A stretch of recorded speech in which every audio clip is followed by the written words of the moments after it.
Pretty typical heavy traffic heading towards the Centenary motorway in the morning. Where are you off to, mate? You going to the shops? Or are you going to try rat running? Rat running makes people's local streets more dangerous.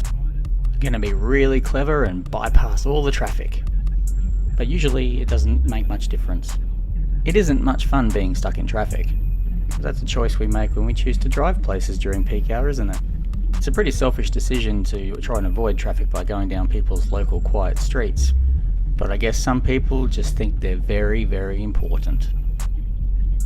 Starting to move a bit. Just trying to get to the motorway on-ramp. Wonder how that white four-wheel drive went.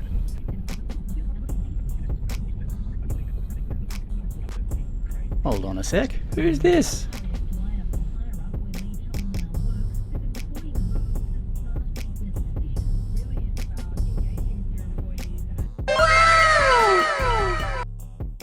Wow, what an achievement, mate. Well done.